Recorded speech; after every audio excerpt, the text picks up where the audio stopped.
It was a cold winter morning. I went to visit my friend, Mr. Sherlock Holmes. When I entered his room, he was near the fire, wearing a purple gown. On a wooden chair beside him were a dirty black hat, a glass tool, and a strange metal object. He looked at me and smiled quietly. Suddenly, Holmes pointed to the hat and said, "This is an interesting case. A man lost this hat, and also his goose. But the goose had a big secret. At first, it only looked like a lost hat and a bird. There was no name, just two letters inside the hat. HB. That could mean many people in London. Holmes said someone named Peterson brought the items. He found them on the street after some men fought and ran away, leaving the bird and the hat. Peterson took the goose home. His wife cooked it, and then she found something amazing inside. Not food, not bones, but a shiny blue stone. Peterson quickly went back to Holmes and showed him the stone. "It looks like a diamond," he said. But Holmes shook his head in surprise. "It is not just a diamond," Holmes said. "This is the blue jewel that was taken from a rich woman last week. It was a very big crime in London. Suddenly, the goose was more than dinner. It was part of a serious case. Now Holmes had to find out who lost the bird, and why the stone was inside." Holmes held the black hat in his hands. He looked at the sides, then under the rim.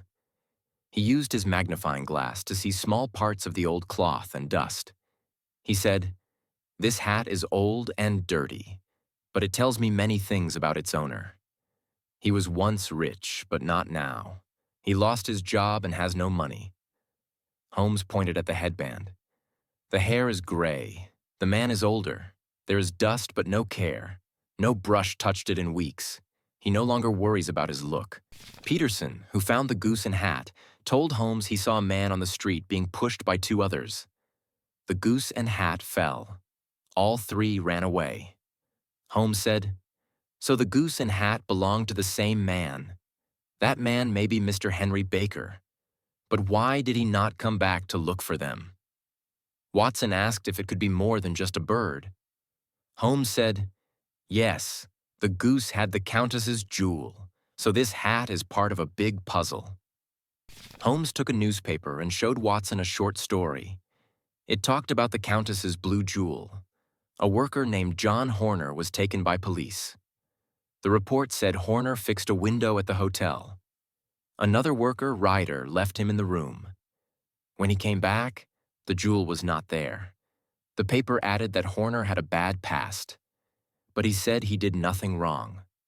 Holmes said, "Maybe the wrong man is in jail. We must find the truth." After Mr. Baker left, Holmes sat down again. He said, "Now we know he did not know about the jewel. He looked happy just to get a new bird and his old hat." I said, "So he is not the thief?" Holmes answered, "No, he knew nothing, but we are lucky he came. Now we know about the Goose Club at the Alpha Inn." Holmes stood up and smiled. "We will go there next. The man at the inn may tell us where the birds came from.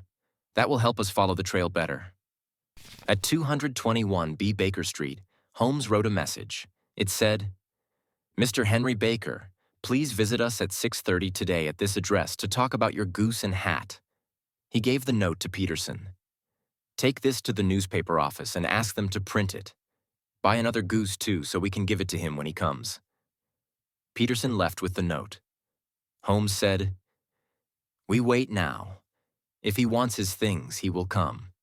Then we talk and see what he knows about the lost bird." At 6:30 sharp, a tall man came to the door. He held a paper and looked nervous. I said, "This must be Mr. Henry Baker." Holmes smiled and let him in. Holmes gave him the hat. Mr. Baker looked happy and said, "Yes, that is mine. I am thankful you saved it. It is old, but I like it and need it in this cold." "We ate your goose," Holmes said, "but here is a new one for you." Mr. Baker looked glad. He took the bird and said, "You are very kind. Thank you, sir." Before the man left, Holmes asked, "Where did you get the goose?" Mr. Baker said, "The Alpha Inn. The man there has a goose club. We all pay a little each week. He went on, at Christmas, everyone in the club gets a goose. I got mine that night, but then I was pushed on the road and dropped it. Holmes nodded and smiled. Thank you, Mr. Baker. You have helped us a lot. Enjoy your dinner. He shook hands with Mr. Baker, who then walked out quietly. As soon as Mr. Baker left the house, Holmes said, Watson, we must go quickly to the Alpha Inn. It is time to follow the trail and find out more about the goose. We walked down the cold streets. Snow made the road white and hard. After some time, we saw the small inn with a sign. Holmes went inside and asked for the owner. Mr. Windigate, the innkeeper, came to speak with us. Holmes asked, Can you tell me where your Christmas geese came from? The man listened and then gave a name. We got the geese from Covent Garden, said Mr. Windigate. They came from a man there.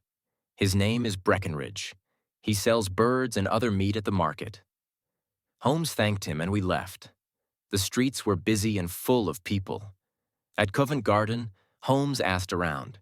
Soon we found the man called Breckenridge. Can you tell me where your geese came from? Holmes asked, but Breckenridge got angry. You are not the first to ask. I will not say anything. Go away now. Holmes stayed calm and polite, but the man would not help. Then a noise came from nearby. A small man was shouting in front of Breckenridge's market table. The little man said, Please, I need to know where one goose came from. It had a black mark on the tail. It is really important to me. Please help me find it. I told you, yelled Breckenridge. I got them from Mrs. Oakshott on Brixton Road. Stop asking me again. The small man looked scared and stepped back. Holmes grabbed my arm and whispered, That man knows something. Let us follow him and find out more about this goose. He may lead us to the jewel's path. The small man walked fast. He turned right, then left, always looking around. We followed from behind. He did not see us as he made his way into a quiet street. Then Holmes walked up and tapped the man on the shoulder. Sir, he said kindly, we can help you. Come with us. We know about the goose you are seeking. The man Holmes spoke to at the market was called Breckenridge. He was not happy and shouted again. He said he did not want to talk about any more geese. Holmes did not get angry. He kept calm and quiet. He tried to ask again about the goose with a small black mark, but the man shouted louder this time. Then a small man with sad eyes came near. He looked around and said, Please, sir, tell me where that goose came from. It is very important to me. The seller became red in the face. He lifted his hand and pointed to a table.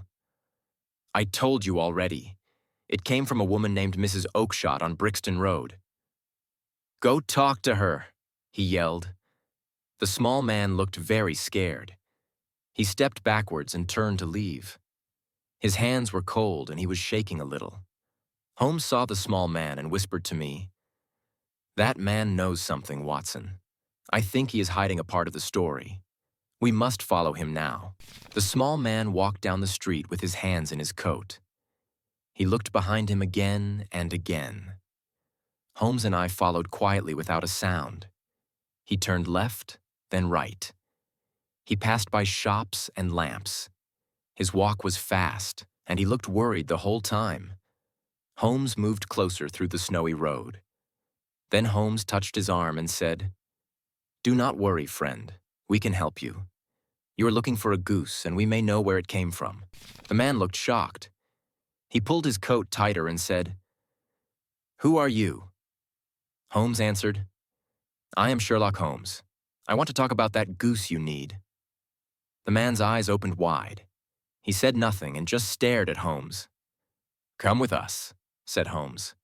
We have a warm place and maybe some answers too. The man nodded slowly. He followed us without speaking.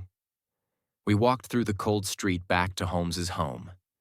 Snow still fell on our hats and coats. Inside, Holmes gave him a chair near the fire. The man sat down and put out his hands to feel the heat.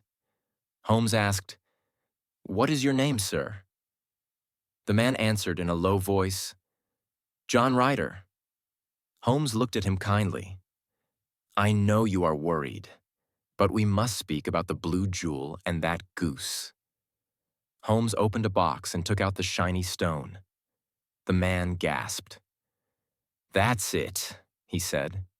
He was shaking and looked like he wanted to cry at any moment. Ryder looked down at the shiny stone. He was shaking. Holmes stayed quiet. He waited for Ryder to talk. The room was warm, but the man looked very cold and scared. Then Ryder said, Yes, I took the jewel. I was scared. I did not mean it at first. I just wanted to hide it. I thought the goose was a safe place to put it. I work at the hotel, Ryder said. I saw the stone in the room. I took it and told the police it was the plumber. I was afraid and did not want to go to jail. Holmes looked at Ryder and spoke in a calm voice. You used the goose to carry the stone. But how did the wrong goose get away? That is the mystery now. I went to my sister's house, Ryder said. Her name is Mrs. Oakshott. She had many geese. I put the stone into one of her birds, but later 2 geese were mixed. One goose was given to Breckenridge by mistake, and now that goose is gone, Ryder said. I looked everywhere but could not find it. I thought it was lost forever. Holmes nodded and said, So you tried to make John Horner look like the thief, but you are the one who took the stone. That could send an innocent man to jail. Ryder began to cry. I was scared. The stone was so big and pretty. I could not stop myself. But then it was gone, and I did not know what to do anymore. I will leave London, Ryder said. I will go far away. I learned my lesson. Just please do not send me to the police. I am not strong enough for jail. Ryder sat by the fire and began to speak. His hands moved as he talked. He said, I was afraid. I did a bad thing, but I was weak. I did not want to hurt anyone. He said he worked at the big hotel and saw the jewel in a lady's room. His mind felt full of fear and greed. He took the stone and left the room quickly. Ryder told Holmes he ran to his sister's house after the crime. He thought a goose was a safe place to hide the jewel. He picked one and put it inside the bird. He said later the wrong goose was taken from the group. Ryder had no idea which one it was. He looked everywhere in fear, but the goose was already gone. Ryder cried while he talked. Each day I looked at the shops. I talked to sellers, but I could not say too much. I did not want the police to find me. Then I saw the ad in the paper about a lost hat and goose. I knew I had made a mistake, said Ryder. But I could not tell anyone. I had too much fear. Holmes listened without anger. When Ryder stopped talking, Holmes said, You made a mistake, but you told the truth now. That means something good. Ryder looked at Holmes. So, will you call the police? Holmes stood up and walked near the fire. He said, No, Ryder. You are scared and broken already. Holmes spoke softly. I will not send you to jail, but you must leave London. Go and make a good life, and let the innocent man be free at last. Tears ran down Ryder's face. He said, Thank you. I will go far away. I will never forget this. Holmes nodded, and the door was opened for Ryder to leave. When the room was quiet again, Holmes turned to me. There is no need to call the police. Ryder will not do wrong again. He is too shaken by this case. And now, said Holmes, the blue jewel will be given back, and I will speak to the police. They must set Horner free. He did nothing wrong. After Ryder left, Holmes sat back in his chair. The room was warm, but he looked deep in thought. This case began with a simple goose and a black hat, he said. But inside the goose was a very big secret, Holmes added. A stone so rare it could put a man in jail or free another from a big mistake he did not make. Every small clue mattered, Holmes said. A hat, a tag, a market name. Each small thing helped us find the truth and save a man who did nothing wrong. Holmes picked up the hat again and turned it slowly. This old hat told me many things, he said. From the dust to the hair, each part gave a clear message. The man was poor, older, and sad, Holmes said. It also told me he was once rich and proud. So the hat was not just cloth. It was a piece of his life story. I nodded slowly. So, a cooked bird, a hat, and some snow all helped stop a big crime, I said. Holmes smiled. Yes, Watson, that is the power of small things. Holmes stood and walked to the window. Outside, snow was falling again. This jewel was lost in a silly way, he said, but it almost ruined a man's whole life. Ryder was weak and full of fear, but at last, he told the truth, Holmes said. He may not go to jail, but I hope he now understands the danger of greed. I looked at the blue stone. It still shone bright in the soft light. It is small, I said, but it caused so much worry. Holmes nodded. That is the truth, Watson. And think about Horner, Holmes said. He was in jail and had no idea why. He did nothing wrong, but no one cared until the goose showed us the truth. People often miss things that seem too small, Holmes went on. But in this case, each little part helped, from the broken hat to the bar on the goose. In the end, the goose gave more than food. It gave us answers, Holmes said with a smile, and showed us again how strong small signs can truly be.